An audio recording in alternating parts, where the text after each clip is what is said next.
Hi guys, this is episode number 3 of CreatorsBarn, and today I've got the very talented Mr. Steve Cooper. And Steve is, before introducing him properly, Steve is a guitarist by trade, but also he's an educator, an author, a session musician and a performer who's actually just come off tour, and we're going to get on to that a little bit later on. But first off, welcome Steve. Thanks, Dick. Great to be here. Thanks for having me. I'm so glad you said yes to coming on to do this. Oh, it's a pleasure. It was really nice. Thank you. No, good. I'm really glad you're here, Steve. But what I want to do, we very briefly, I'll shot a couple of topics over to you. Yep. And we're going to start, and we can do these in any order, whichever you feel is the most comfortable. But I want to start kind of number one, thinking about new musicians coming up now. People are coming to contact you, and what they could gain from your, and it is vast experience as a performer, as a teacher. But in particular, one of the questions that I get asked a lot is approaching sessions. So whether that be a recording studio, you've been sent files to work with, or even going into, because I know you've done TV and stuff like that. So it's really about attitude and approaches and preparation, your personal stuff. How would you approach those scenarios? Yeah, okay. I think, of course, all of those scenarios you just described are all quite different. I mean, the principles are the same, or the principle of preparation is, I guess, the same. But it depends to a great degree on the parameters of what you're being asked to prepare for. So sometimes you get, if you're preparing, for example, for a tour, for a prolonged, series of gigs, shall we say, you often get, a reasonable amount of time to prepare for that. So prior to rehearsals, you probably get, an idea of what the set is, of course, and you get maybe some advanced audio, so you could start to prep those parts. And of course, on a tour, the expectation is probably that you're going to memorize the show. Yeah. So again, that's why that lead-in time is probably quite important, really, because in sort of listening to it and starting to learn it, you begin to memorize it. And then further to that, you're also starting to make decisions about what kind of sounds you want. And certain things are obvious, of course, but then there are other things which you can be more creative with, sounds and tones and all those kinds of things, which take a little time to develop. So you sort of get used to the material a little bit, perhaps learn it. And then when you start to go into first stage of rehearsal in the sort of band setup, then you can kind of start to be a bit more creative with what you do, and maybe adapt your parts and all those kinds of things.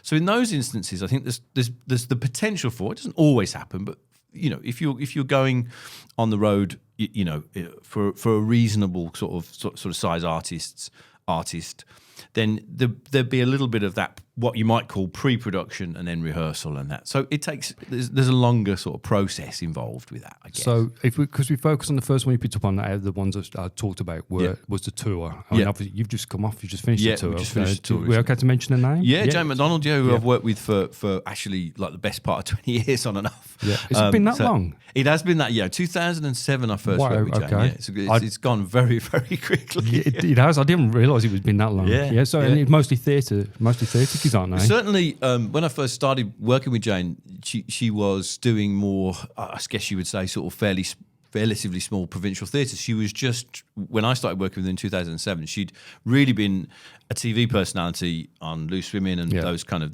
daytime shows. And so she was sort of coming out of that wanting to, I think, develop her, or I suppose, rekindled to some extent. She'd been extremely successful following that original cruise show that she did, and arguably she was the UK's first sort of reality star in a way, which is quite odd now, given the propensity for that kind of show now. But so she was just kind of getting back into it. So certainly for the first 4 or 5 years I worked with her, gigs were not few and far between as such, but it wasn't a tour, it was various things that you were doing with her. As that's developed over the years, she's re-established herself as a genuine artist. She'd always written songs, but she's done she did several albums of which featured her own material and all this kind of stuff. So so certainly it started off with theatres, but certainly in this last run of shows that we did, propelled by her TV career as well, which has obviously been enormously successful, BAFTA winning and all that stuff. We did quite a few arenas on this tour, which is a bit nuts, really, in some ways. Thinking about thinking about that. But yeah, so it's quite varied in terms of size. So we did some theatres, but we did sort of, we did the Palladium, the big London show, which a lot of artists do now.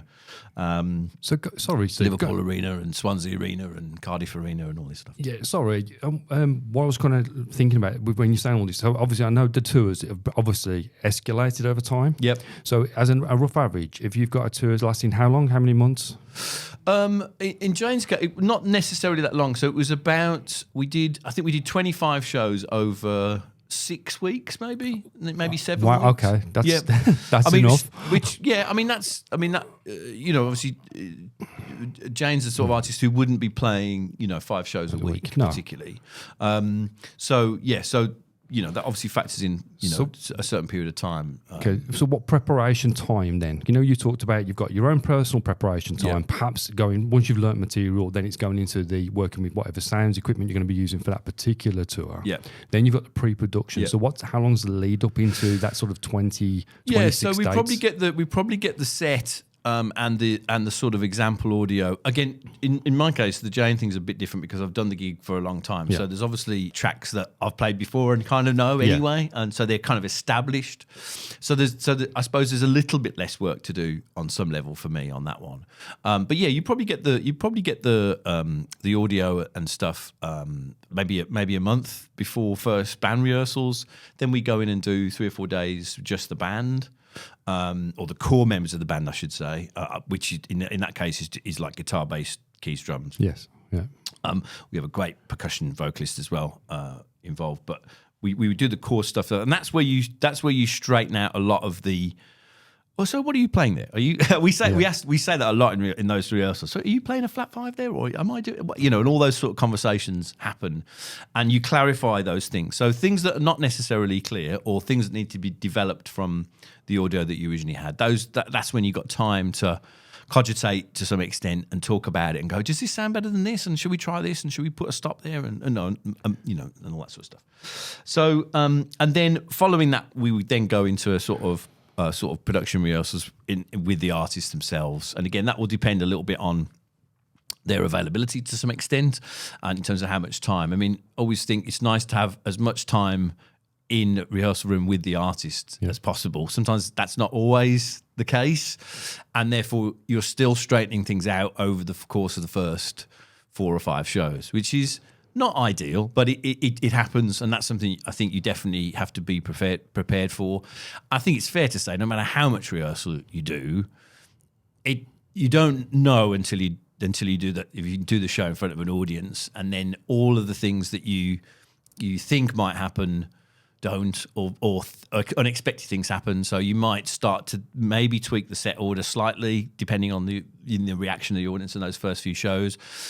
We found on this last tour that some things felt a little bit too long. So again, you can tweak arrangements slightly so that there's a a bit more concise, a bit snappier, and feel better in transitions from one number to it. So all of those details emerge, I would suggest, almost as the gig evolves, and then hopefully by the time you've got through the first, perhaps 4 or 5 shows, that everything's kind of sorted and settled, and everyone gets into their own kind of groove with it. Then that doesn't mean you don't necessarily change things. I mean, and you're always tweaking things, I think. I try not to, as I don't change too much about it, but I would sometimes change certain sounds and certain tones at certain, you know what I mean? Just depending on the gig and how it felt on that particular day. And although, within ear monitors and all that, the premise of it is that everything should sound the same as it did the previous night, but it doesn't. Invariably, it doesn't, because maybe your ears are more tired. If you've done 2-3 shows on the trot, your ears are going to be more tired than they were at the beginning. It depends, if you have obviously you run your own volume in your own ears, but what tends to happen is your ears get tired, you tend to turn it up a bit more. So your ears get more tired because it gets louder and louder. So sometimes I change sounds just because it feels different to me on that particular night, and it's nothing that you can actually put your finger on. It's just like, this doesn't quite sound the way I wanted it to sound in my ears. So I'll tweak it. So I might put something on it, or I might add a little boost on the board or something. I've got a little like a compressor or a little magic box you press, and God, it sounds a bit better. I'll use that. But it does change after night, and that's and I think everyone's a little bit like that, sort of tweaking things and changing things, because you're playing. Ultimately, you're sort of, although you're part of this bigger thing, you're part of this show, and you're there to execute. In my case, you're there to execute your guitar parts. You're conscious that that's your role in that. I think it's great when you get in a situation where you can take sort of great, to a certain extent, great pride in it, and trying to, the goal is to get it right, I suppose. But equally, you want to enjoy the performance, and you know what I mean. You don't want it to get it right at all costs, because that generally means you're probably not performing, perhaps, and you're really enjoying it. And of course, it's that expressive quality that the audience are there to see. They're not there to see perfection. Yeah. Perfection's sort of in our as players and instrumentalists, and it's in our heads a bit. There's a couple of points that I want to try and pick up on, and it's more from hoping for the people who are listening, watching. When you say about the things will iron themselves out over the first few shows, I think some people would find that really surprising. I think they would expect, oh no, it's got to be bang on. Yeah, and all the time. I think there's. Yeah, I mean, I think again, it depends perhaps on level. I mean, I think if you're working with very, very top artists, then yeah, if you're doing let's say for example, you take it up another couple of notches and say, well, if you're playing a stadium show, for example, or something of that stature, then yeah, I would suggest probably that it is rehearsed within an inch of its life. Yeah. Because there are other elements going on in those kinds of shows to do with presentation, video, time code, choreography, so many other factors that are going on with that show that everyone needs to sort of nail their part. So whilst there might be those kind of, tiny tweaks that the individual is making, actually the rhythm of the show is planned to a certain extent.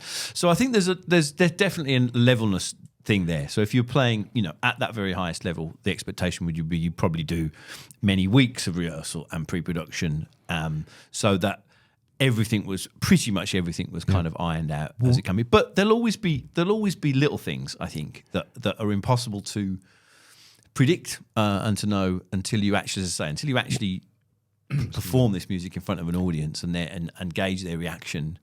It's difficult to know for sure. Yeah, but it is live, so that's one of the joys of live. Things can go wrong, but I think you're still working with the same core band. I mean, I've been very lucky, and I think this is perhaps you talked about the idea of sort of up and coming sort of musicians and what to look for, and I think one of the key things for me is that I think as you in the early stages of your education career, however you want to do it, whether you're studying music in a formal setting or not, perhaps, it's obviously the people that you surround yourself with, and how you and they progress as both individuals, but as a group of people, if you like, is quite important. So these people that I'm working with often now are people that I've known for 20 and 30 years, and we're a core group of friends at heart, I suppose you could say. But that has meant that we've been able to kind of champion each other where we could and work with each other where we could. And sometimes those things come together in this kind of, wow, we all get to do the same project together. Other times it doesn't work as neatly as that. But I think that sense of hanging on to like 4 or 5, or a relatively small number of individuals, people that you can really trust, implicitly trust, people that you love to work with, that you enjoy being with, both socially and professionally. Those things are really valuable. So I think part of the emerging thing I see in musicians now is you've got to find those people, I think. Yeah. Because despite this kind of, my feeling is, despite this kind of the sort of DIY-ness of music now, which is, well, I can do it all on my own, in my bedroom or wherever.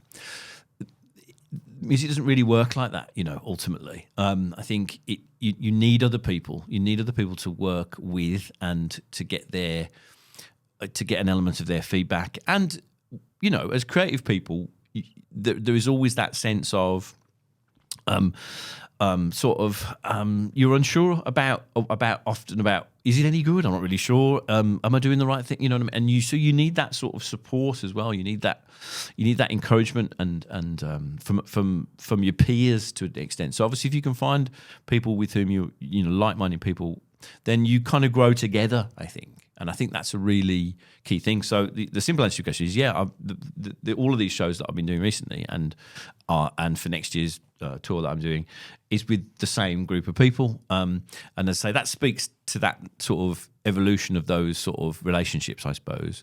But it also speaks to the notion that when people become quite successful in the sense that they're working a lot, perhaps doing a diverse range of projects, they're going to go to the people that they trust ultimately.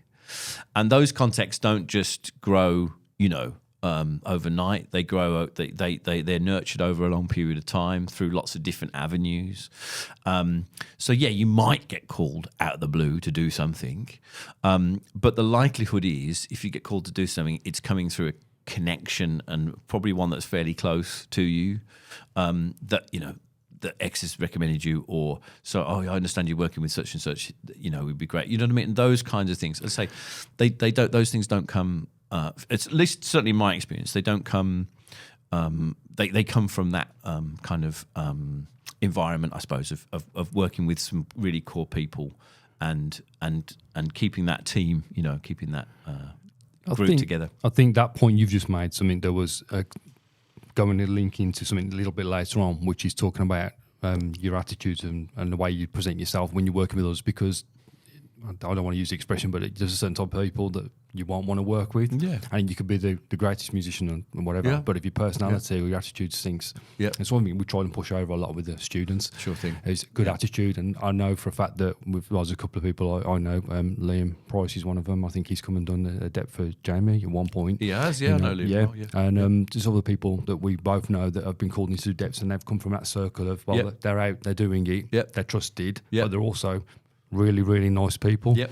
So it's massive. I want to come on a little bit onto that later on. But of course. You talked a little bit about, so your personal preparation for a tour, but I know the fact that you've done, and we spoke once before, I know you told me we talked about myself and a couple of the guys about some great stories where you've been in to do some stuff where the band go in to do TV. Yeah. And then there's a guest singer coming in. Yep. And again, so does it differ preparation-wise? Yeah, definitely. We did.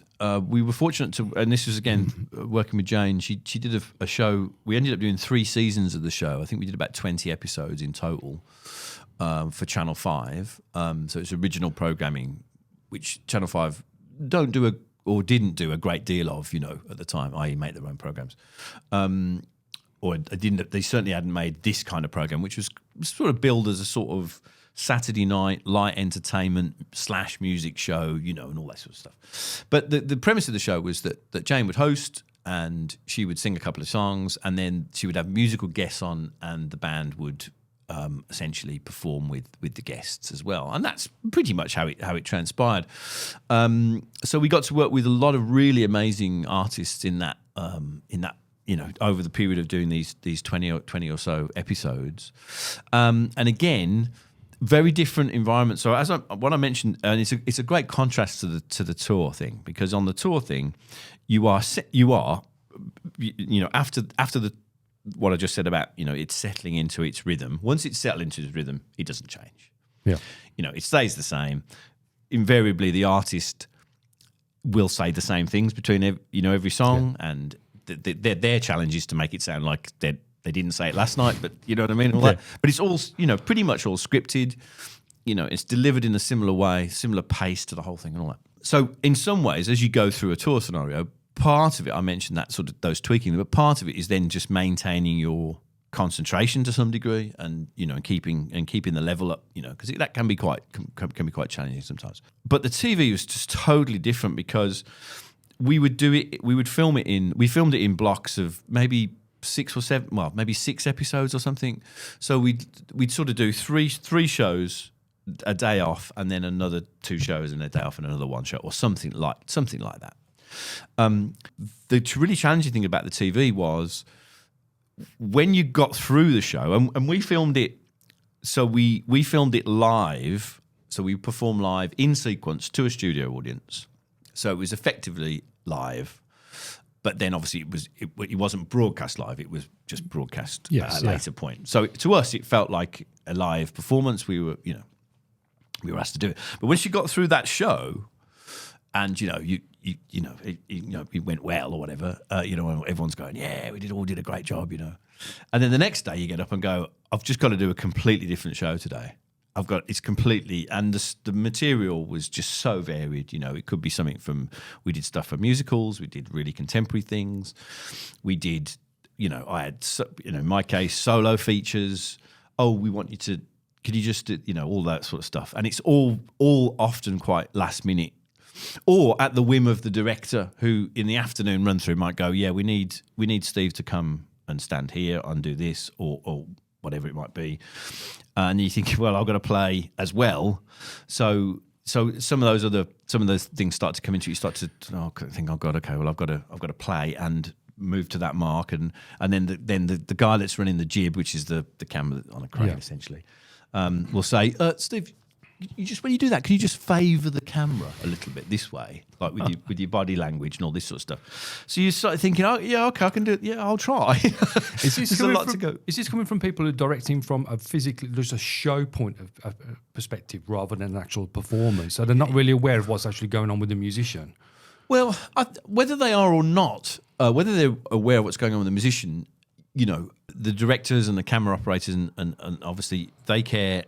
They want it to look great because it's TV and that's their job, So that's very much their focus. Whereas obviously, as a musician, I want it to sound good. In the first instance, that's the sort of primary kind of, that's the thing. I'd hate it to look good and sound awful. Do you know what I mean? That would be, So yeah, that was a big part of that learning curve, I suppose, and trying to balance that, being aware of what the expectations were kind of visually and sort of trying to express the performance and make it look good on telly, but then also actually play the parts and do a good job and feel like it was a genuine live performance, which all of those were. We used very few fixes on those kind of things, which is a testament, I think, to everyone's kind of focus and sheer, kind of commitment to kind of right, let's do it, But yeah, it was a great fun, quite intense as you might imagine, quite, as I say, quite tiring sort of mentally in some ways. So like lots of things we do musically, you go through these big sort of highs and lows, the thrill of being on stage and then the and all that sort of stuff. So yeah, it was really fascinating experience, TV. Just talking about another aspect of TV was like related to recording and sort of that sort of stuff. So I've done some work for playing guitar parts on an ITV show called The Masked Singer, The Masked Dancer, that kind of stuff, through a really good producer friend that I've worked with over a number of years. And there's one story I'll tell you a little bit about in terms of a track. So these things, again, it's related to TV, where the turnover, what you're required to do, is really fast. So these producers that are doing these, essentially arranging these tracks for these, that kind of show, the turnaround time is just like, they'll tell you there's just not enough time, and they're just scrambling around trying to get as much done themselves. And then so I'd be asked to do something where it was kind of pretty guitar heavy, or obviously they needed kind of a really genuine, in inverted commas, sort of guitar part. There's a good I did this track called Go Your Own Way, Fleetwood Mac. Yeah. Great song. But I had an email at 7 a.m. From the producer who said, can you do this today? I need it by 3 o'clock or, whatever. Because, of course, then it has to be mixed and then on to the next track. Do you know what I mean? Like massively, big turnover of material. So again, this is a good example of those kind of what we now term remote sessions. It's like, okay, well, I've got to listen to the original track. I kind of know it, but I've got to work out the parts, and obviously there's a sense of authenticity to this. They want it to sound like the original track, right? And on that track particularly, there's a whole bunch of acoustic guitars, 12-string things, electric guitar parts, solos, all sorts of stuff. So it's like, right, okay, well, I know what I'm doing for the next, 7 hours, or whatever. And so again, part of that is knowing how you work in those situations. So you've got to be, and don't get me wrong, I'm certainly no DAW expert. Do you know what I mean? I can use the DAW, a Logic Pro, as much as I need to use it. You know what I mean? Yeah. I know, and I think that's a good thing. I think in lots of ways, I've got a couple of nice mics for doing acoustic stuff, like sound really good. I know how to get a reasonably good sound. I've got some really reasonably good instruments to get a sound from, I suppose. And I know roughly how I can comp parts together, and if I need to, and all those kinds of things. So I can use it, and as I've done more and more remote sessions, I think those skills have certainly improved, and I've got better at them. I'm sure I know I can go a lot further with that if I wanted to or needed to. But I know I can do what's required, and then leave it to an expert to mix it and tweak it and change it and EQ it if necessary, and all those sort of things. But nevertheless, it's my job to sit down then and go, right, I've got to work out these parts. No, Ken, you can rush onto the internet and go, what are the parts, and get an idea. But I'm one of those people that I don't want to play it unless I want to play it. I want to sort of transcribe it myself. I want to know that that's my interpretation of it. And it might not be absolutely as the original was played, but you've got this window to do it. So you think, well, I'm going to do it, to the best of my ability or whatever. So that's a good example of just having to turn around something really fast. And then, like the TV thing, you're using all of your skills then, I think. You're using all the things that you've practiced and learnt over a long period of time, or over a longer period of time in your, whether it be formal training or your experience. You're bringing all those things to the fore. So it could be like, well, what guitar is played on it? Well, I mean, I don't know what Lindsey Buckingham played on Go Your Own Way, but I know roughly what it sounds like. It sounds like a pretty Les Paul-y kind of sound. It's a big, rock guitar kind of thing. So you kind of go, well, I can do that sound, and on the Helix, which is what I would have used. I know my go-to settings. You know what I mean? You've already kind of got that, so you've got some things in place that really work, and then of course you can tweak it from there. And that was it. Went down really well, that track, and in fact, and the sort of the kicker to all of this story is, and it's quite funny because, so I did the track and I did the solo. It's got a solo in the track, which I dutifully transcribed and played as accurately as I could. And sent it off back to the producer, and he got back to me the next day and said, that's always a great fear, by the way, about doing remote sessions, when you send the material waiting for the response. That's a really interesting moment, I think, especially if you don't. I mean, you don't always expect an immediate response, of course, but like if you don't hear something for like 2 days, you're thinking, "Oh man, they must hate it. It must be awful." It's like all these kind of self-doubt creeps in. But the producer got back to me, I think, the next day and whatever. They absolutely loved it. It was, and it was like, I was like, it's wicked. Anyway, it ended up being in the final or semi-final or final. And the track was performed by Richie Sambora, dressed as a chicken or something, playing my guitar, miming to my guitar parts. Right. Except he did play the solo himself. He played it with gloves on the show. The Richie Sambora. The Richie Sambora. Right. Okay. Yeah. So it was kind of a full. It was one of those things I never thought I'd ever hear myself saying, but. Yeah, so when I went to see Bon Jovi in 1985 when I was a mere youngster and loved them, And there's Richie miming to Fleetwood Mac, dressed as a chicken or whatever he was, playing to my guitar parts. It was quite weird. You've got that. I don't know how you would have it. I think it's probably on YouTube. But it sounds like you needed displayed. Those frames where you can get it on that rotation with "This was me." Yeah, it's kind of funny. But I've done a few of those kind of sessions where you've got to do things and you've got to do them, and it's all remote. Yes, I mean the vast majority of stuff that I do now, I would suggest, is done remotely, just because it's so much more economical, can be faster. Yes. Obviously, it suits me because I don't have to go anywhere, which is obviously great. So you haven't got any, those kind of expenses.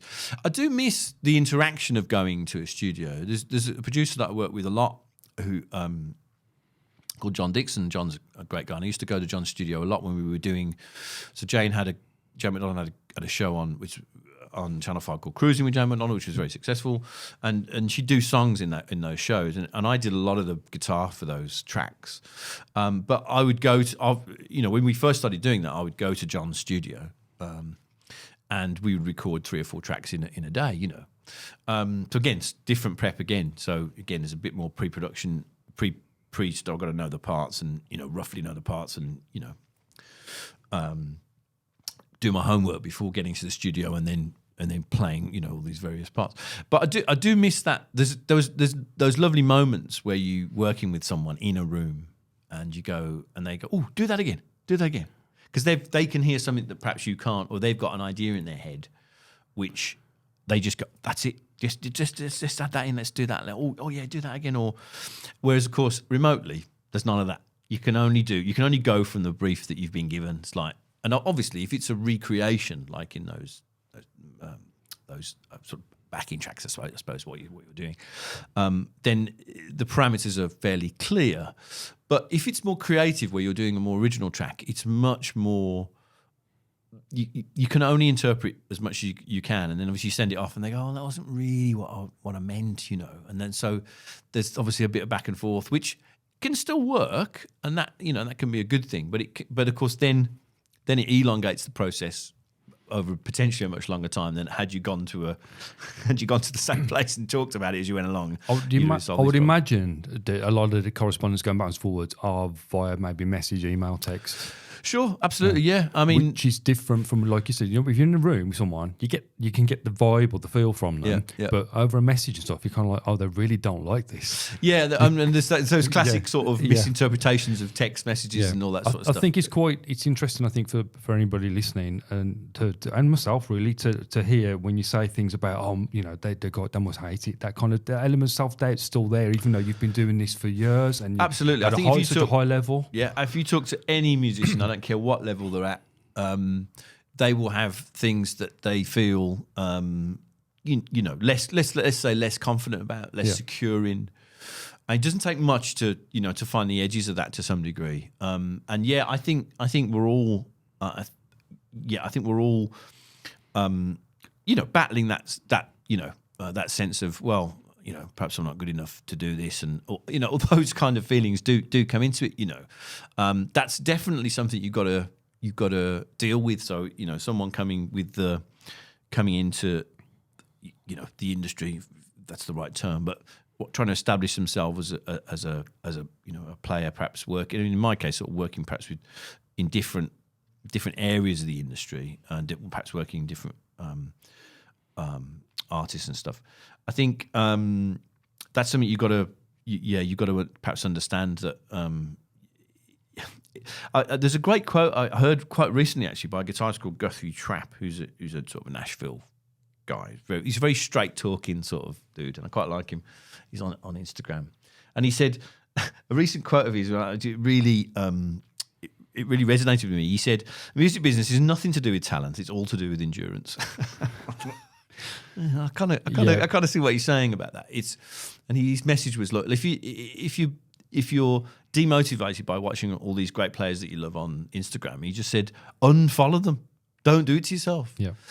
Believe in what you want to do. Keep pushing forward. Keep going. And I think that's a really good message, actually, because we're certainly in an age where you can, there's so many outlets for musicians to share their music, and that can be quite overwhelming. I think for all of us, I think you look around and go, "Wow, they're doing well, aren't they?" Or, and we know that some of that is a little bit of, the way people present themselves on social media isn't always like actual reality. It's just a way to do it. We've talked a little bit about that with both previous guests I've had on. It was a guy, Jane Townsend from Band Week 13, but also Zak Bentley I mentioned earlier. But he was the same thing they've mentioned about social media and how it can be a massively powerful tool, but there's an endurance side to it. And you can't please everybody. No, certainly. You've kind of got to carry on. You believe what you're doing and just keep at it. Keep going no matter what. Yeah, absolutely. Yeah, I think. Yeah, I mean, I suppose I'm guilty of using social media. I sort of, promote the good bits. That's what it's for. And that's kind of what we all what we do to some extent. And I think, I mean, I have dipped my toe into a little bit of sort of creating different kinds of content, when you do, sort of website stuff or teaching stuff and all that sort of stuff. And I've only touched the surface of that, but I can see that this notion of this sort of content creator, which is a sort of phrase that you hear a lot more certainly now. I mean, that's a serious full-time like proposition, in terms of, just, making the material, editing the material, posting the material, keeping on top of it, and this engagement and that. It's really serious. Really serious. Well, we had this discussion, and it's something that I'm quite keen to follow up on.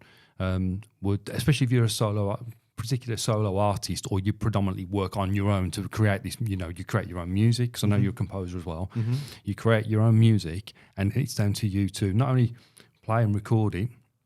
You then got to advertise it, and then that's social media. And you now, in today's age, you cannot afford to miss one of these platforms, no matter whether you like it or not. You need to have something up. It's a full-time job, and we talked about this. Linking it back, it's a bit of a tenuous link, to be honest, Steve, but it's back to one of the main points about the podcast, and that's kind of like the value of music now, and how it seems to have, it's not appreciated as much maybe by the public from an entertainment point of view, maybe, but from like a financial aspect and the amount of work that goes in for what a lot of the artists get out. And this is one of the things I'm trying to incorporate into also having people like yourself talking about these vast experiences and what people listening and watching can kind of go, well, I want to do that. I've got to be aware of these things, these pitfalls, or I need to improve my knowledge. So no, it is a massive thing, but it's a full-time job. Yeah, 100%. I think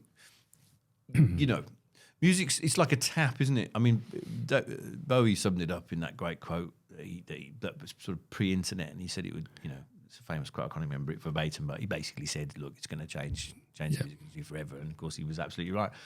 And he the analogy he uses is you're just going to turn on this tap, and once you turn it on, you're not going to be able to stop it. And that's kind of where we are, isn't it?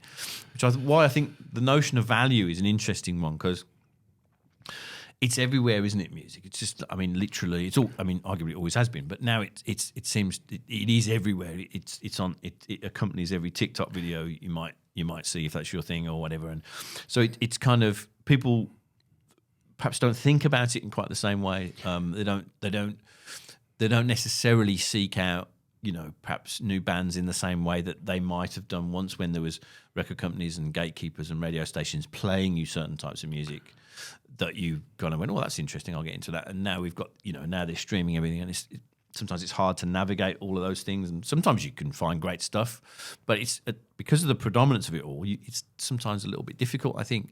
I think the value of music is that it, as a cultural thing, and this is merely my opinion, I think it's as strong as ever, music culturally, and you've only got to look at the things like the phenomenon of Taylor Swift, or indeed, whether you like it or not, the Oasis thing, to see that the impact that music can have on people's lives, and the way that connects with their lives. I mean, that's not overstating it, I don't think.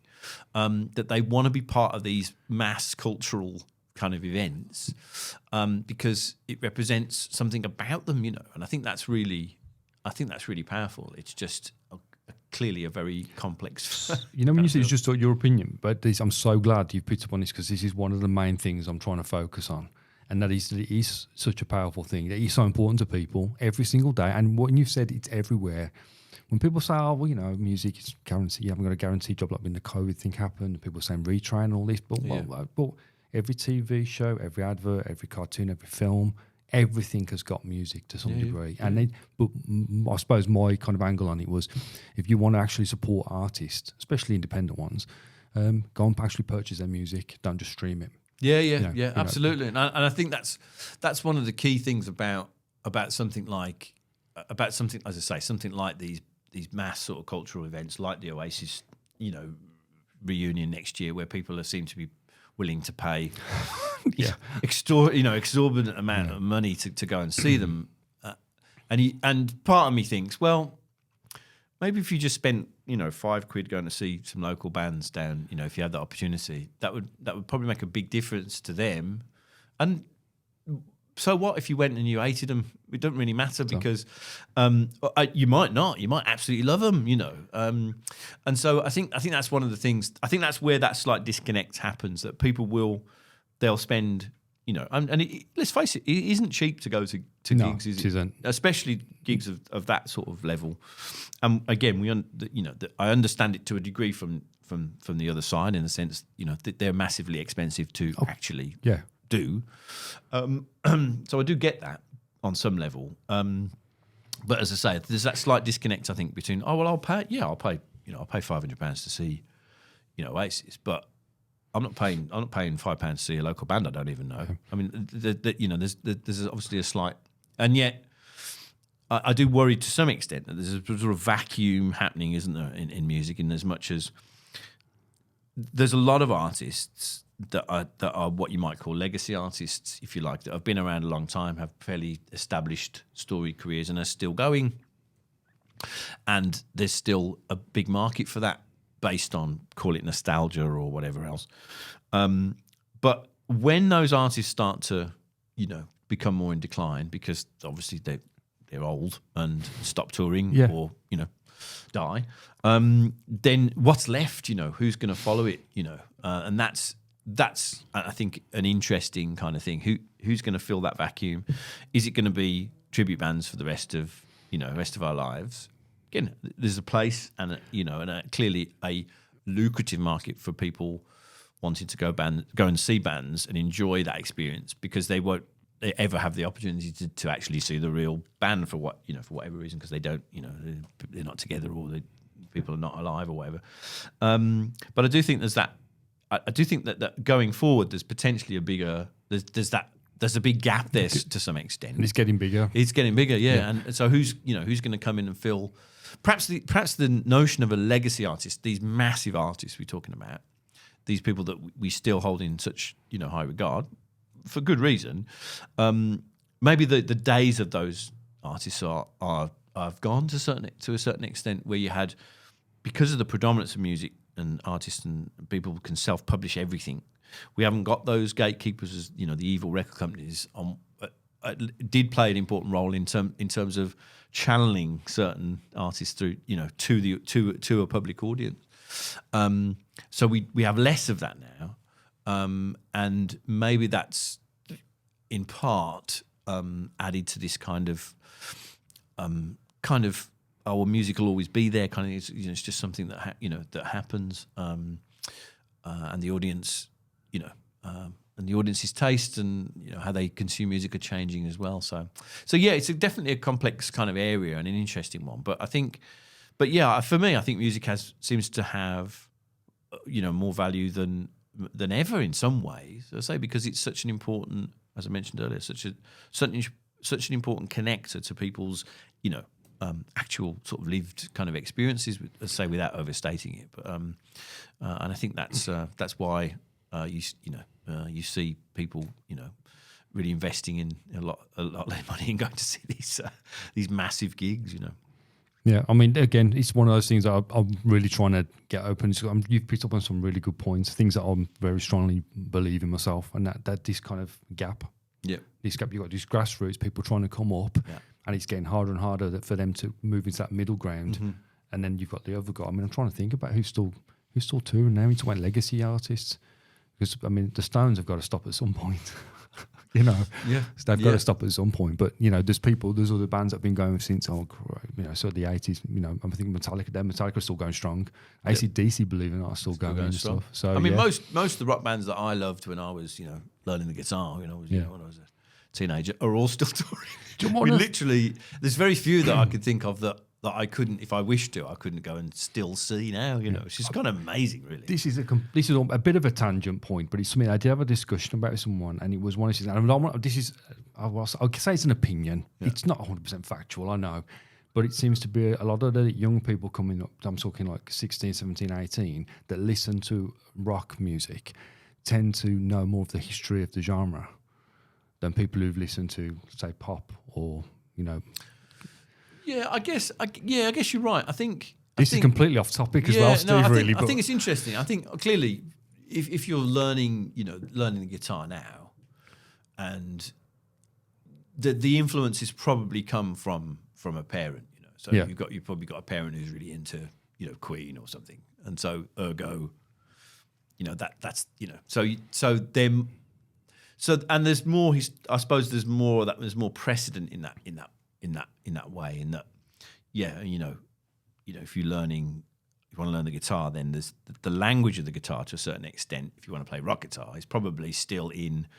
Well, I need to learn these songs by AC/DC. I need to learn this by Iron Maiden. I need to learn this by Metallica. Yeah. You know, there's more of that sort of historical kind of grounding in it, and that comes from, you know, I suppose parents influencing their kids and them listening to the same thing. It does interest me when I'm working with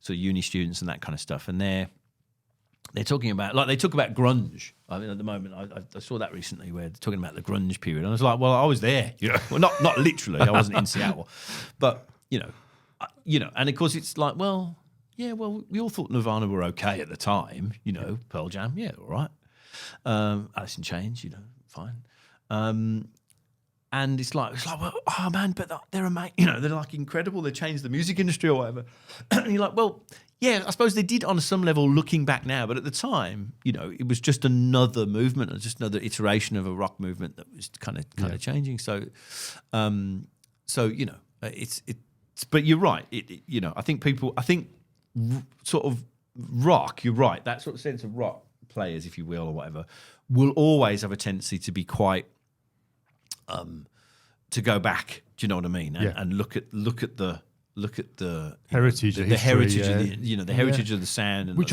I'm not saying that's a bias. I favour that. It's quite interesting that seems to happen. Like, we can talk about band members, and I'll know at least 2, maybe 3 of the band members. Whereas I think now, more modern kind of, like, I know the singer.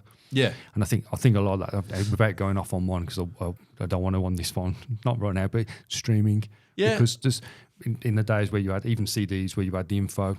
Who played what, who wrote what, who produced it, streaming, nobody bothers. And bands don't, you know, I mean, there's that great bit of research I saw recently, that podcast, they were talking about bands. Bands just don't seem to exist anymore. Do you know what I mean? Yeah. Like, in the same way that they once did in terms of a commercial success. I'm sure bands do exist, of course they do, but in terms of the heights of commercial success now, it's predominantly solo artists.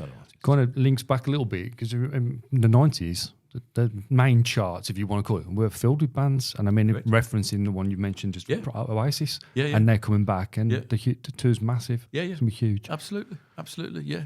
So so, and again, there's other cultural aspects, isn't there, of why perhaps solo artists have become. I've heard, you know, people say, oh well, solo artists from a management point of view are easy to handle in a band, and all this sort of stuff, which probably not arguable. It's probably true to some extent. But yeah, I mean, if you think about shows that I was just mentioning, you know, like that sort of the talent show, you know, and that the predominance of that, particularly in the UK, but also you can see that in the US too. It obviously promotes the solo singer or the solo artist. So you know, so younger people watch that and go, oh, okay, that's what I want to do that. You know? So there's less, bands are less, you know, less you know, less in the consciousness of people, you know, out there, you know. So that's just another interesting kind of, perhaps another byproduct of all these things. You can't say it's just talent shows on TV. You can't say it's just streaming. It's not any one of those things, but this culmination of technology and, you know, people's taste changing and all these things, again, obviously are interacting in ways we perhaps couldn't predict. Yeah, I mean, it's a massive topic. I mean, it's probably too big for this right now, but it is a massive topic. I'm really interested in it. But, you know, we're going back to one thing I want to mention before I go on, because I will talk about this at the end. Yeah, is that obviously you've been, you are still an educator, you're an author, you've written a book, you've transcribed as well, you do examining all over the shop, as well as being a performer and everything else. So one of the things when we were talking about the education, and this is, this is a tenuous link, going back into one of the questions I wanted to ask you, which always comes up as a very negative response, is when we talk about education, how have you found people's young people preferably, I'm talking about now because most of the people in college, university, whatever, their attitude when it comes to talking about music theory? Yeah, I mean, theory is an interesting one. I suppose, I think, again, just talking about the sort of the history, I suppose, people, it doesn't matter if you go back, 20 years, pre-internet or whatever, people still pretty much learn by ear, and most pop musicians learn by doing it, So if you go back pre-internet, before you had access to tons of online resources, you'd maybe buy a book, or if you didn't buy a book, you'd maybe get your mate to show you how you did it, and of course, it's like things have changed from you get things that get slightly changed from one person to the next, and we end up being slightly wrong, but people, I think the point I'm making is people didn't necessarily sit down and study, how to to play the guitar or play the drums. They just listened to the music, thought, I'll have a go at that. Yeah. And I quite like that. And that's sort of the original sort of pop DIY. Well, I can have a go. I can do this. I can have a go at this myself. So I think, there's always been a slight disconnect between the notional idea of what theory is and the practice of actually playing and performing popular music. Because for as many people that you could say, well, they're an educated, whatever the term that might mean, an educated musician that understands what they're doing, there'll be many others who are going to go, I have no idea what I'm doing. Yep. I just know it sounds good, And interestingly, a lot of the artists that I've worked with, not many of them are particularly musical on a theoretical level. Do you know what I mean? And be able to talk in that sort of language, but they're able to. They know what they like, and they know what things sound like, and what should sound like, and that's okay. So, in answer to your question, I think there's always a little bit of resistance, I suppose, around, and it could be for two reasons. One is, the sort of stuff that I'm doing, I don't really need to know what I'm doing. Yeah. Because it's based on instinct, and that's okay. If you're playing in a, if you want to, play in a, I don't know, a punk rock band or something, and do that sort of stuff. Do you need to know how music theory works? I'm not necessarily sure that you do, really. If you want to be a working guitar player, working in lots of different fields, i.e., playing with different artists, doing recording sessions, do the panto, whatever, then you probably do need to have that skill, a theoretical underpinning to what you need that in your arsenal. That I was talking earlier about, the skills that you need, that you're using to get jobs done, and then therefore you almost certainly need some knowledge that on which to build. So I think partly my answer is when I meet sort of people that are just getting into perhaps the early parts of their educational career, be it at college or even at uni to some extent, there's certainly no expectation from me that they would be theoretically kind of, really, really confident with theory. The thing I hear most often, in fact, is I'm actually not very confident with all this. I don't really get it. And it's because it exists as a slightly abstract thing. It's a bit like this thing that happens, it's happening, but I can already do it. Yes. So why do I need to understand if I can already do it? What's the point? It's a bit like driving a car, I suppose. If you can drive a car, it's like, well, I can drive, so I don't need to worry about the theory, do I? Yeah. Yeah. So I think it's a really tricky one. I think the thing for me with theory is that, and I'm, don't get me wrong, I'm an advocate for it, but that's because it sort of appeals to me, and it's certainly, I couldn't have done many of the things that I've done without having a modicum of theoretical sort of knowledge, I suppose, is that it's got to be applied. I think that's the key for me. If there's a use for it, learn this and you'll be able to do this. Yeah. Then I think as someone involved, someone involved in educating students, if there's that clear connection there, then students are much more likely to go, okay, I get it. It's a bit like when you're using like doors, and obviously everyone uses them now, and often, I mentioned earlier that I'm certainly no expert, and actually a lot of the students that I meet are much more capable than I am. But it's like, how do I do this thing? How do I get it to sound like this? Well, you've got to use this particular technique, side chain compression or whatever it might be, whatever thing, And it's like, oh right, so if I learn how to do that, my mix will sound better, or this will sound, it's like, right, okay, so I'll learn the theory of it to a certain extent. So there's value in it. So there's value in it, so they can see that. So I think it's the same very much with when we talk about music theory. I don't think we should respect that it's not just about there's a language that musicians speak, like orally when they're talking about music and expressing what they're talking about, be it chords, harmony, melody, intervals, whatever they're talking about in that context. And then there's also the sort of the established written notation. Is it about notation? Well, yeah, it might be about notation. If reading notation is going to be is going to be a logical part of something you need to engage with in your, potentially in your career or whatever. So, so it isn't just one thing or another. I think you can, you can dip in and out to some extent. Clearly, if you've got a foundational knowledge which is consistent, then you can build on that from the ground up. If you haven't, it's you'll know this probably better than most in terms of teaching students, is that sometimes they know this little bit over here, but then don't know this bit over here, and the only way you can connect the two is to go backwards. Yes. Yeah. And you kind of go, well, before I can explain that and before you fully understand it, we've got to go back a few steps so you understand how you got to here, and then you'll be able to understand how you get over here. So I think that's the thing, and that can be obviously frustrating because it feels like you're sort of going, like literally going backwards in your learning. And often, of course, people's acceleration with their ability on an instrument is very often quite quick at first. Oh wow, I can do this, and that's motivating, isn't it? So you go, wow, I can do this, I can play, I can move on to this piece, and I can do this, and so that natural motivation about actually creating the music, playing it, hearing that it sounds like music is great. Whereas I say theory underpins that, and it's obviously important, but you can see why the two things, the practical and the theoretical, become quite fractured, if you like. And I suppose it's just figuring out, where the value is for you, and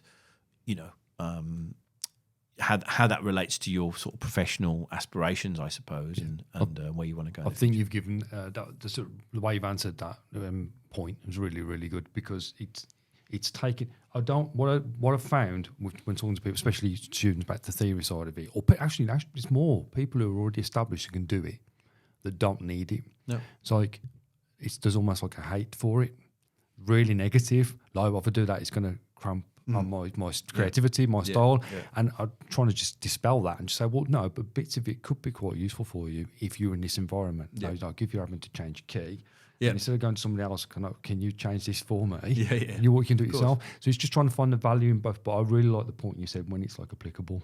Yes, I think that's really, really important. Yeah, and I think if you find yourselves in situations, and we were talking about this notion of kind of sort of self-doubt and that kind of thing a bit earlier. I think if you find yourself in situations where you feel incredibly out of your depth and uncomfortable, it's at those moments you realise, actually, if I knew this, it would be a lot. I'd be all right in this moment, but I don't. So you've either got to walk away from that and go, right, I'm going to put that right. I'm going to, or you go and kind of go, well, I know that avenue is not something I can pursue in the future. Yeah. I mean, it could be as stark as that, Yeah. So I think, when you're faced with the real prospect of actually doing it, that's when you realise, actually, I'm not sure I can do this. There was a really interesting quote I read from Nuno Betancourt, and he was talking about his time playing with Rihanna. Yeah. And he said he came up with this quote in an interview which had been taken massively out of context. And he said something along the lines of, well, Slash could never do that gig. Right? And what he actually was trying to say was, Slash is obviously, very, very established, wonderful, great guitar player at his thing. Yeah. Put him in a band where he's asked to do a variety of things, play different parts, if you like, deliver these things. It's a different. What he was trying to say, and he did clarify this. He says it's a different mindset, completely different place to be. You're not in a band playing your own music, improvising, doing what you do. You're playing something that's it needs precision, accuracy, and all these kind of things. And that's what he meant. And I think that's a really good analogy of this kind of idea of, well, if you're in a particular situation and you think, actually, I don't feel very, very confident or comfortable with this, then it's obviously then how you perhaps react to that. And I suppose in the early parts of your career, you're probably going to, you'll probably come up against that a little bit more than you might do if you're more established a bit later on. Because you say, if you become more established, you're going to tend to focus in on the things that you're really good at and really enjoy, and develop those as much as you can.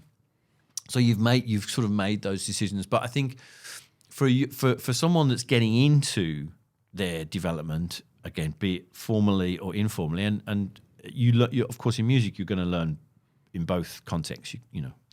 I would suggest it's keeping an open mind. I suppose is the thing you're trying to sell, isn't it? You're trying to say, well, you might need this. You just don't know if you do right now, and it's not going to hurt you. It's not going to. No, yeah. I don't buy that. I don't buy that in some ways that in knowing how to achieve something, that it somehow stops you being more creative. Yeah.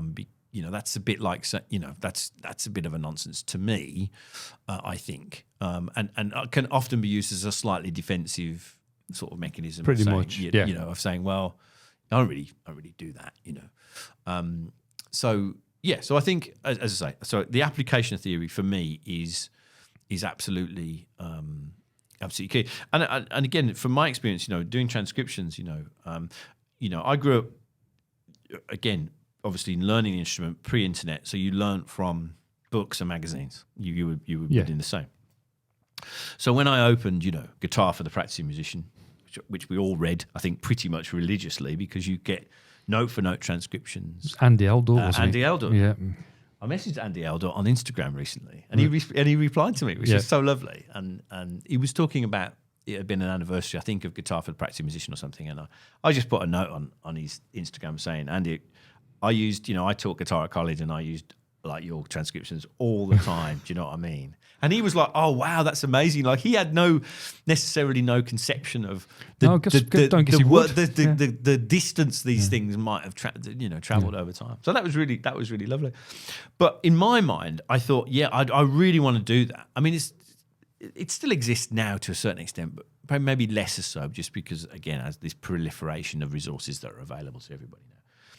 But that's the way you did it. So I looked in sort of awe at people like Eldor and, there's a few other guys, Wolf Marshall, who were doing all of that. We really lay the foundations for this notion of transcribing, parts, as they were on the record, So when I got an opportunity to sort of do it myself, which again is quite an interesting tale how it all came about, it was.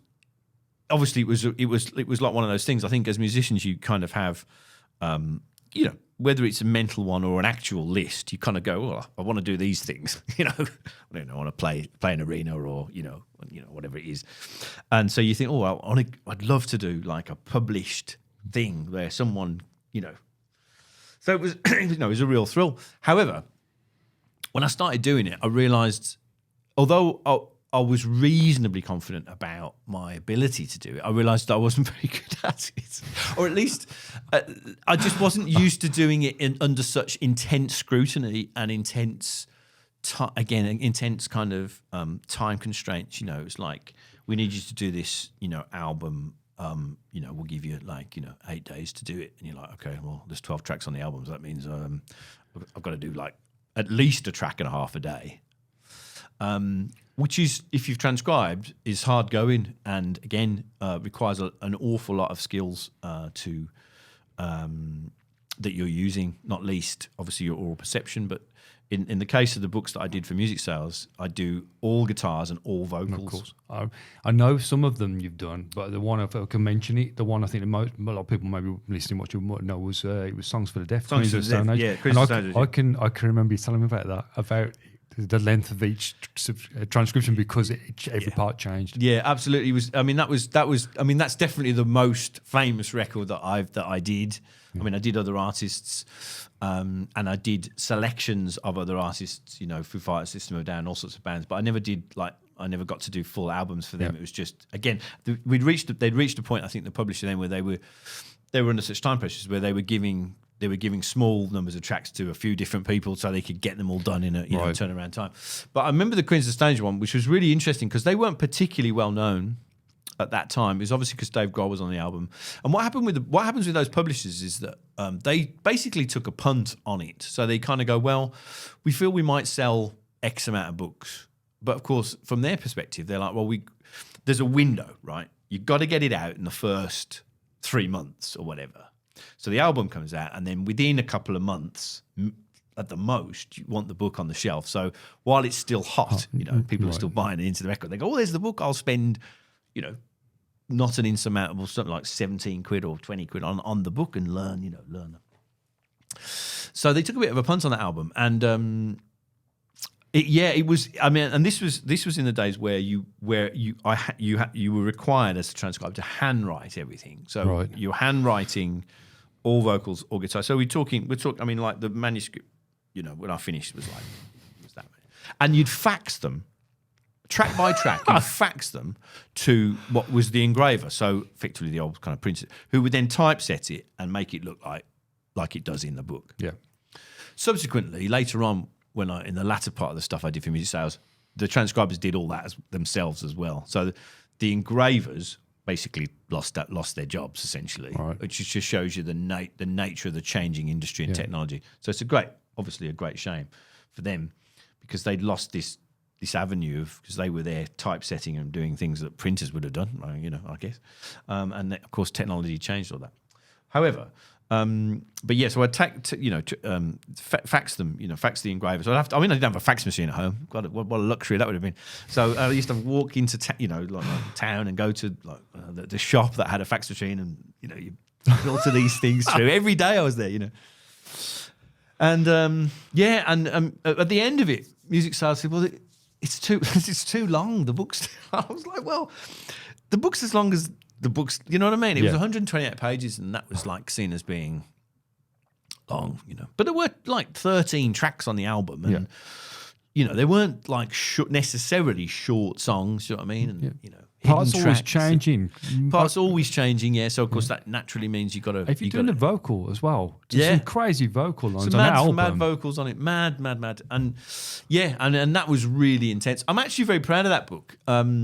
Not least because it's an album that people seem know, and obviously a lot of those tracks still get played. I was listening to the radio coming in, and one of those tracks came on the radio. It's just like, oh wow, I remember writing it. In fact, I don't remember writing it out, and I very rarely would look at the book, of course. I mean, people will say, I remember someone saying to me, well, well, you didn't get that one quite right, did you? I was like, you try doing it in a day. Yeah.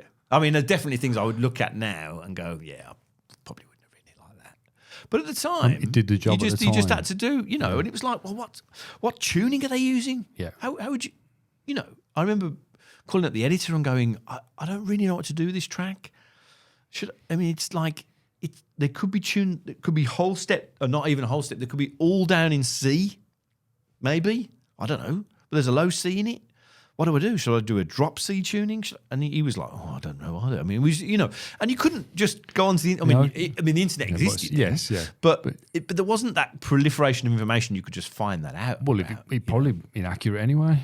And it would only be someone else guessing, So, so I think what I'm trying to say is I definitely used a lot of the things that I'd learned at that point. But I was able to kind of keep going with it and subsequently get better and better at it and more confident at it.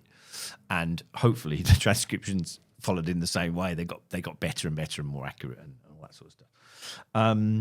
But as a skill, I would still maintain to this day, it's the best thing you can do if you want to really test your musical knowledge and know-how and expertise. Because I think it's a circle. You are testing every skill that you have. If you think about this process, if you listen to some music, so music is happening in the air, and then you go, okay, well, I'm going to work out how this thing is played or sung, and I'm going to write it down, or obviously put it into a piece of software now, and then I'm going to read what I've written down, and hopefully all of that. So when I play it, it sounds like what I listened to at the beginning. Do you know what I mean? That sort of circle. Yeah.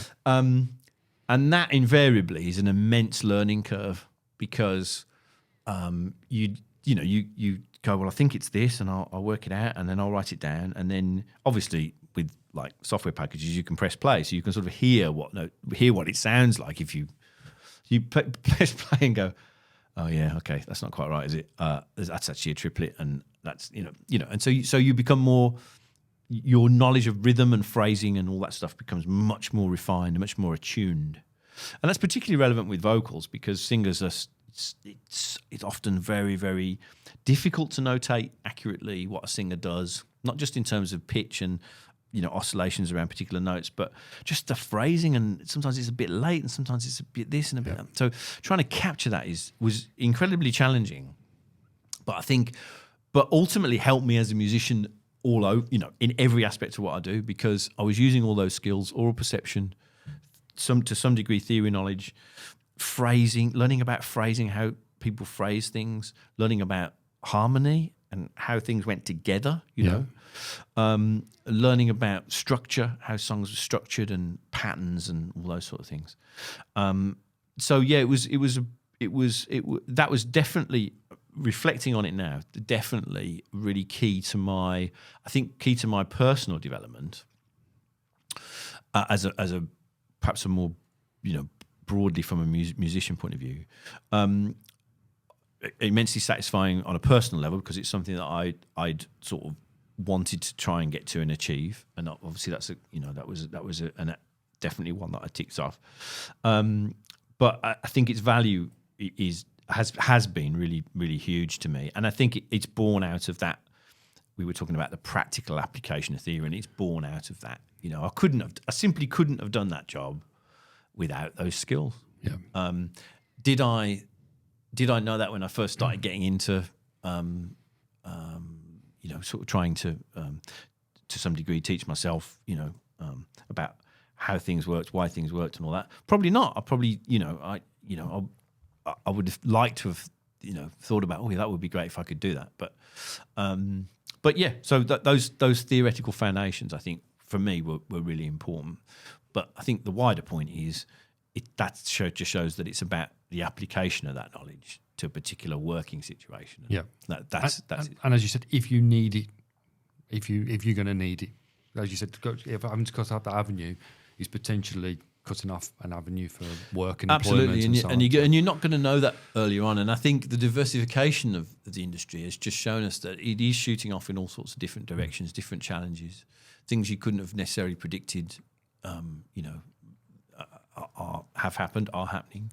So yeah, it seems sensible to arm yourself, I think, as a practicing musician, if that's how, the right description, with as many skills as you can. And again, I keep harping back to the door now, but I think there's an expectation that all musicians can work a door, and know that more and more. Yeah. It's just a natural expectation. Oh, well, obviously you can record your own track and mix your own stuff, and okay, maybe. And of course, it's one of those. That's a good moment as well, when you basically pretend you can do something, so you can get the job. Then you have to find out how. Then you have to find out how to do it again. But again, that's a practical application of. Yeah. And a need to know again, it's on a need to know basis, and I need to know this right now. I need to understand it, and I need to apply it in this moment. I mean, you've answered that or gone into that topic really well, Steve, and I think you've covered everything on that one that I think is valuable. Yeah, it's really valuable. Yeah. I mean, I know I've got other stuff here, a couple of bits, but we don't need to go. We covered some of it actually, which is because obviously you're working at some of the levels, and I know, and it's like I don't want to do the name drop thing, but you have worked some big names. I've worked with a few, with a few. But to kind of tie that into what another thing that you're already doing, if you can, is you do a bit of everything. Yeah, the portfolio career, as we call it. Indeed, and I think that's something that again is not necessarily something I set out to do, but I think perhaps instinctively I found these different different outlets for the things I was interested in. Teaching being a good example of that. Spent a big portion of my career has been involved in education, and that's something again that it requires another skill set. I think if you're involved in teaching, you're often developing your sort of communication skills, your interpersonal skills, all those things you have, and those things are really good, and those things are exceptionally important in our industry anyway. Best piece of advice someone ever gave me, or one of the nicest compliments I should say someone ever gave me is like, if you've got the skill to, when you first meet someone, if after a few minutes they feel really comfortable in your presence and very and feel really relaxed and able to talk, that's a real skill, I think, to have. If you've got that skill, that ability to engage with someone, put them at ease, have a conversation with them, that's a real skill, that is. And that's something I think that I've tried to nurture, definitely, and I can see the value in teaching and how you develop those skills when you're trying to engage different kinds of students, learners, whatever you wish to call them, be it on a one-to-one level or in a group setting or whatever. So I think there's lots of positives there. But yeah, you're right. And again, as I say, not necessarily by design, but I've done a lot of educational work. I've done a fair bit of professional work. We've touched on recording and performing, and done some writing, done some academia, in terms of publishing articles and all that sort of stuff. Transcription. Done some examining, you know what I mean? It's a pretty wide portfolio, but I think that represents me and my variety of interests that I've had, and I wouldn't want to suggest for a second that whatever it was at 20 years old, or even at 25 years old, or 30 years old, I knew that was where it was going to end up, But I think I knew instinctively, perhaps, that I needed to have as many options available to me as I could, really. So and I don't think my advice to someone starting out, if that's not too corny, now would be any different. I think that as we've discussed, the nature of where we are now, technology is obviously a much bigger factor than it was when it would have been when I was, learning and all that. But nevertheless, that adaptability, that ability to do different things, work with different kinds of people, be they clients, be they band members, peers, all that sort of stuff. They're different kinds of people. So I think developing that is really key, I think, to being successful, in the sense that you're doing something that you love to do, something that has a creative aspect to it, and you're, as we mentioned before, you're sort of in charge of your own destiny in that way. And that's that for me has been a big part of where I've ended up. Okay, Steve, before we sort of try and wrap things up, is there anything you want to kind of finish with? Is there anything you would, if I'd say your kind of your biggest learning curve, something you would say to somebody, younger, coming back into the industry? Is there anything you would say to them, or even to a younger version of yourself? I asked Zak this before. Yeah, good question. I mean, aside from the things I've already kind of mentioned, just around, I suppose if I was saying to my younger self, I'd say learn to sing. That's probably what I would say to myself. Okay. I mean, I sort of can sing, but I've got this in the sense that I know what the pitches are, and I can be demonstrative to a certain extent. But I've got like a bingo voice, like it just cuts through everything. It sounds, overpowering and ridiculous, and so I think I'll be saying again, one of the things that perhaps I could have done, is like if I'd learned, I had the confidence to get into more singing. And do that, I think it would have given me another thing, to another string to your bow. Yeah, another string to your bow. You can go out and sing, and play guitar, piano, whatever. You literally, you can do gigs on your own. Yeah, I could do a gig on my own, playing with backing tracks or whatever, I suppose. But again, it's another factor in that. In that development, and so again, I think it's not closing off those avenues. And I suppose in the earlier part of my progression, I was pretty dedicated to the guitar, you know, and I think. And that wasn't necessarily a bad thing, I suppose. It certainly paid off. It paid off, in the sense that I've engineered a career out of it. But again, as I say, I think if someone had said to me when I was 17, 18, 19, 20 years old, well, what you really should do is learn to sing. I've got no interest in that, I don't want to be a singer, But actually, of course, there's so many different applications of singing. No, I agree. You do BVs on a gig. I mean, I could do BVs on a gig probably, but yeah, it's definitely something that I think. That'd be something that I could do. And it's not being a singer is about also. Again, it's a cliche, I know, but sort of finding your own voice, finding what you're comfortable with, how you want it. But it's about expression, isn't it? So it's not just about singing in tune. I mean, singing is obviously it's important to do that to some extent, but it's having a sort of style and being able to manipulate and control your voice, just like playing the guitar. You learn some techniques so you can manipulate and control the instrument on some level to get it to do what you want it to do. And I think the voice is very much the same. I always thought really good singers, no matter what level, if they can transfer an emotion from a song, from the performance, I think that's where you've nailed it. Even if maybe there might be the odd, pitch, whatever. If it is that delivery, of course, to develop that on another instrument is quite difficult. Yeah. So that would be probably. I mean, aside from some of the other things I mentioned, I think that would be definitely something I think. Yeah, again, just open yourself up to that. And I often say to students that I'm working with, do you sing? And they'll go, no. I was like, you're just like me. Don't think like that, just have a go, get into it. And, especially when you're in an environment like a college or a formal, environment, you potentially have got access to other peers, people that can help, people that will give you encouragement, and it's just having that confidence to say, okay, well, I'll give it a go, and I'll develop that. And that could be true of a lot of different facets of music education too. I was talking about the sort of the formal and the informal, and those informal things are really important as well. Of course, just the support and the things that you get from the people that you enjoy working with, your peers, and that sense of encouragement and stuff. So. Okay, that's great, Steve. Are you happy to finish things there? Yeah, great. I'm just going to say for you before I speak to the camera, thank you so much for doing this. No problem. So glad it's really been great enjoyed it. Really enjoyed to you. And I know I already knew some of the things you were talking about, but it's so nice for other people to hear this that may not have been aware. We have some help.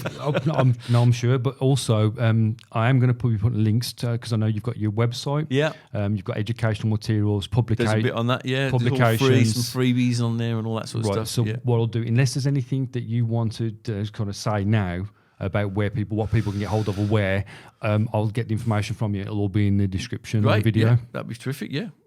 You okay? Yeah. All right, well, thank you again, Steve. I'm just going to do a sign out kind of thing. No problem. Thanks. Guys, thank you so much again for joining us, and again for the amazing Steve Cooper for joining me for this one. Please give him a follow on all the social media. All of his links and information will be on the description in the video. If you've got any comments or feedback, please don't be shy. Get onto the comments at the bottom, and hopefully we'll catch you on the next one.